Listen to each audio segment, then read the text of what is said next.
আসসালামু আলাইকুম, আমি মোহাম্মদ শওকত টিউবিটির পক্ষ হতে বেসিক HTML পার্ট 6-এ আপনাকে স্বাগতম। গত পর্বে আমরা HTML এর মাধ্যমে একটি ওয়েবসাইটের মার্কআপ তৈরি করেছি।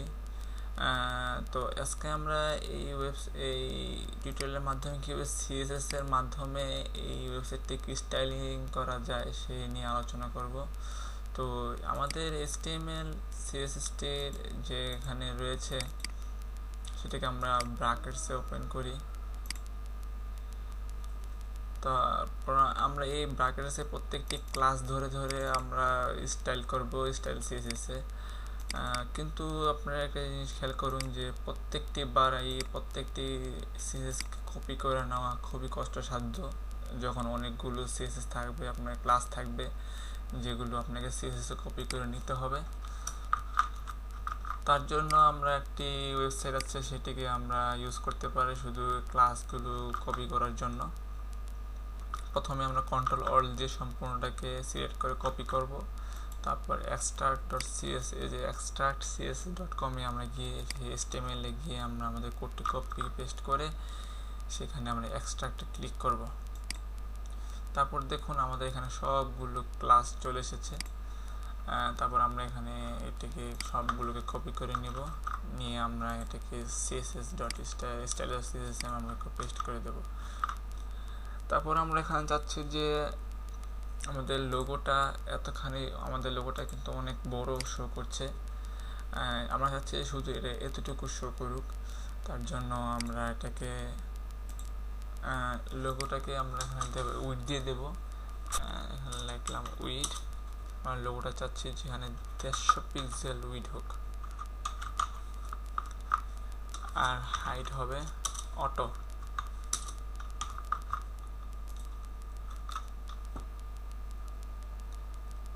আমাদের এখানে ভুল আছে, ইন্ডেক্স।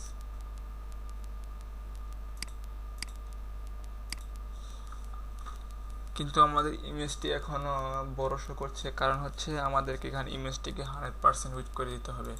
তাহলে আমাদের ইমেজটি যদি আমরা উইড 100% করে দিই, তাহলে আমাদের যে লোগোর যে DAB-টির উইড রয়েছে তার সমান হবে।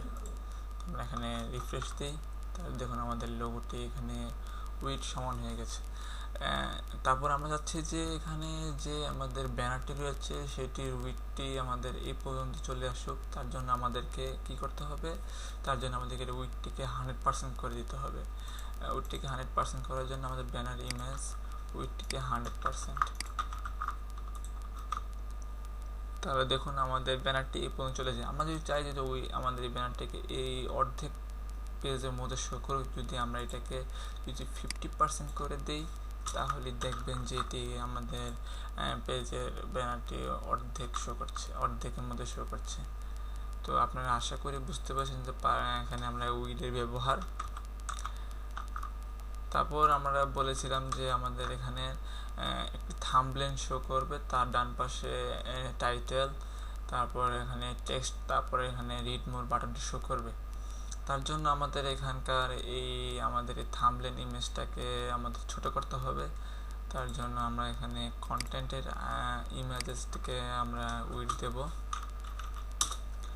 200 পিক্সেল। তারপর এটাকে হাইট দেব 200 পিক্সেল, যেন এটি দেখতে একেবারে সমান হয়। তারপর আপনারা খেয়াল করুন যে ইমেজের এই নিচে টাইটেলটি শো করছে, কিন্তু আমরা চাচ্ছি যে এই টাইটেলটা আমাদের এখান থেকে শো করুক, এই সম্পূর্ণ লেখাটুকু। তার জন্য আমাদেরকে একটি কোড লেখার মাধ্যমে এই জিনিসটা শো করবে। যদি আমরা এখন এই কন্টেন্টের ইমেজটাকে ফ্লোট লেফট করে দিই,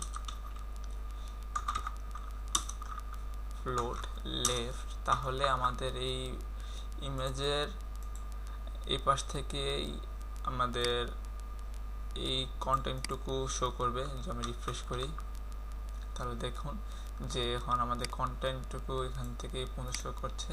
কিন্তু দেখুন আমাদের কপিরাইট বাই টিউবিডি এটা চলে আসছে এই পর্যন্ত। আমরা চাচ্ছি না যে এটা এখানে চলে আসুক। যদি আমরা কোনো DAB-তে ফ্লোট ব্যবহার করি, তার জন্য আমরা ওভারফ্লো হিডেন মাস্ট ইউজ করতে হবে। যদি আমরা এখানে ওভারফ্লো হিডেন ইউজ করি,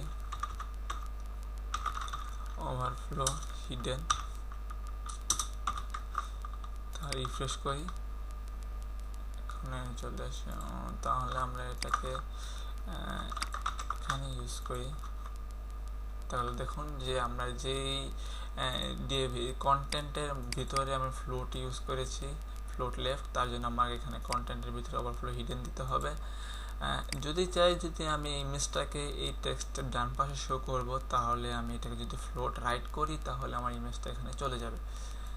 তাহলে আমি এখানে যদি ফ্লোট IGST করে দিই, তাহলে দেখুন আমাদের ইমেজটা এখানে ফ্লোট রাইট হয়ে গেছে। অনেক সময় দেখা যাচ্ছে যে আমাদের এখানে ইমেজটাকে ফ্লোট লেফট করলাম, তারপর আমাদের এখানকার যে হেডিং আছে তাকেও ফ্লোট লেফট করে এই টেক্সটটাকে এখানে আনতে হবে। তাহলে আমি জাস্ট খালি এখানকার এই H1 ট্যাগের ভিতরে ফ্লোট লেফটটাকে লিখে দেবো, তাহলে দেখবেন যে এখানকার এটা চলে আসছে। এরকম আপনি ধাপে ধাপে প্রত্যেকটাকে ফ্লোট লেফট ফ্লোট রাইট করতে পারবেন। তো আমাদের এখানে ফ্লোট লেফট দরকার নেই, আমি এখানে মুছে দিলাম। তো এখন খেয়াল করুন যে আমাদের এই ইমেজের ডান পাশের এই টেক্সটগুলো একেবারে লেগে গেছে। তো আমি চাচ্ছি যে এখান থেকে এই ইমেজ থেকে এই টেক্সটটুকু কিছুখানি এখানে ফাঁকা হবে। ফাঁকার জন্য আমাদেরকে অবশ্যই একটি এলিমেন্ট ইউজ করতে হবে, তার নাম হচ্ছে যে এখানেকার হবে হচ্ছে মার্জিন। মার্জিনটা হচ্ছে ইমেজ, তো আমার এখানে মার্জিন বলতে আমাদের মার্জিন তো বামে উপরে দরকার নেই, আমাদের শুধু এখন আপাতত ডান পাশে দরকার। তার জন্য আমি এখানে ইউজ করব মার্জিন রাইট 10 পিক্সেল। রিফ্রেশ করুন, রিফ্রেশ করার পর দেখা যাচ্ছে যে এখানে 10 পিক্সেল চলে এসেছে।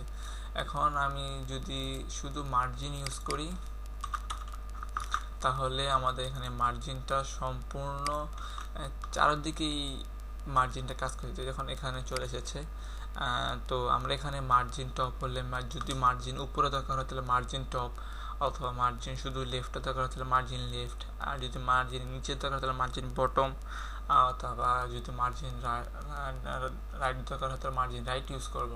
তো এখন আমাদের শুধু মার্জিন রাইট দরকার, তার জন্য শুধু মার্জিন রাইট ইউজ করলাম।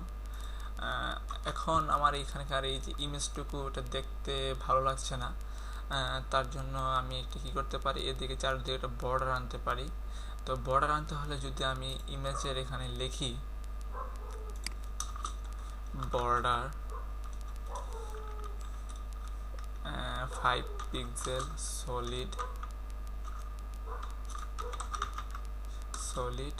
আমি কালার দেব ডি রিফ্রেশ করে দিলাম। তাহলে দেখুন রিফ্রেশ মারলে এখানে একটা বর্ডার চলে এসেছে। আমি বর্ডারটিকে আরেকভাবে দিতে পারি, বর্ডারটি আরেকভাবে দেওয়ার নিজে হচ্ছে প্যাডিং। আমরা প্যাডিংয়ের ব্যবহারটাও শিখি। প্যাডিং দেওয়ার সময় আমাদের অবশ্যই একটি ব্যাকগ্রাউন্ডে দরকার রয়েছে। ব্যাকগ্রাউন্ডে কালার ছাড়া প্যাডিংটা শো করবে না। এখন ব্যাকগ্রাউন্ড কালার আমি ইউজ করলাম ব্ল্যাক, তারপর আমি প্যাডিং ইউজ করি প্যাডিং 5 পিক্সেল। প্যাডিংয়ের কাজ হচ্ছে যে জায়গাটাকে বাড়ানো। এখন আমি আপনাকে দেখাই যে রিফ্রেশ করার পর এখানে দেখুন যে প্যাডিং 5 পিক্সেল হয়ে গেছে। এখন আমি এলিমেন্ট ফায়ারবাগ দিয়ে করি, এখন দেখুন যে প্যাডিং 5 পিক্সেল শো করছে। এখন যদি আমি এটাকে করে দেখুন এটা জায়গাটা বাড়ছে। প্যাডিংয়ের কাজ হচ্ছে জায়গাটাকে বাড়ানো। তো এখন দেখেন আমি যদি 10 পিক্সেল দিয়ে দেখতে শুরু করলে ভালো হচ্ছে, তাহলে আমি এখানে মার্জিন রাইট 10 পিক্সেল আমি এটাকে কপি করে নিই, জাস্ট এটাকে আমি এখানে পেস্ট করে দেব। রিফ্রেশ করি, আমার এখানে এটা হয়ে গেছে। তারপর আমি এখানে যাচ্ছি যে এটার হেডিংটা এখানে দেখুন উপরে নিচে অনেকখানি ফাঁকা রয়েছে। আমি চাচ্ছি যে এটাকে এখান থেকে এই পরিমাণে শো করুক। তার জন্য আমি এখানে কন্টেন্টের H1 এর এখানে লিখব, প্রথমে লিখব মার্জিন 0 পিক্সেল। তাহলে দেখুন কি হচ্ছে, আমাদের এখানে উপরে চলে যাচ্ছে। এখন আমাদের টাইটেলটা দেখতে সুন্দর লাগছে। তারপরে আমাদের এখানে প্যারাগ্রাফ হয়ে গেছে।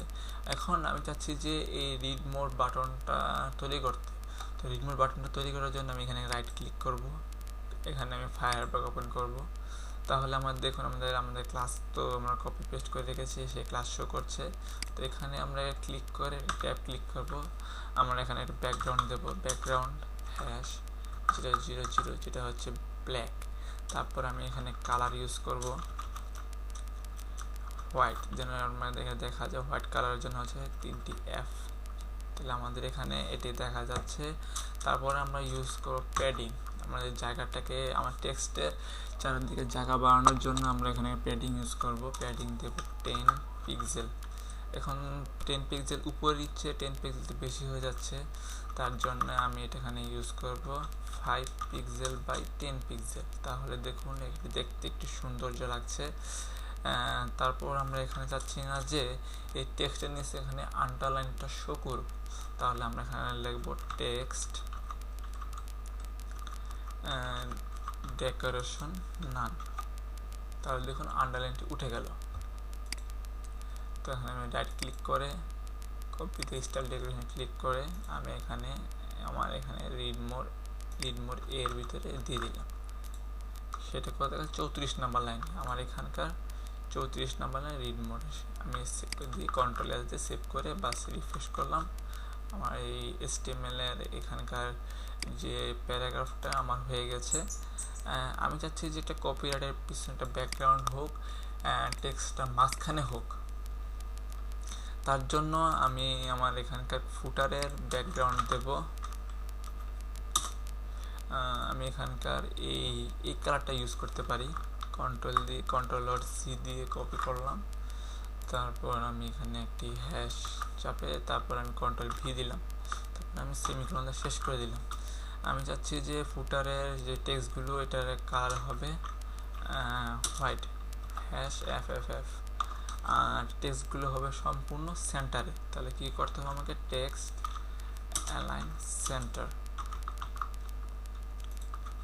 রিফ্রেশ করলাম, করার পরে এখন দেখুন আমার এখানে এটা ফুটারটা শো করছে, কিন্তু দেখুন আমার এখানকার ফুটারের এই জায়গাটুকু লেগে গেছে।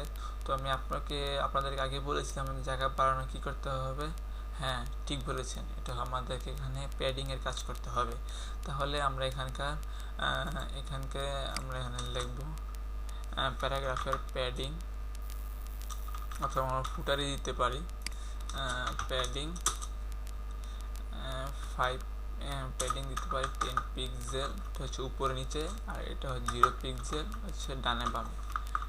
আমি দিয়ে কন্ট্রোল রিফ্রেশ করে দিলাম। তাহলে দেখুন আমার এখানে প্যাডিং শো করছে।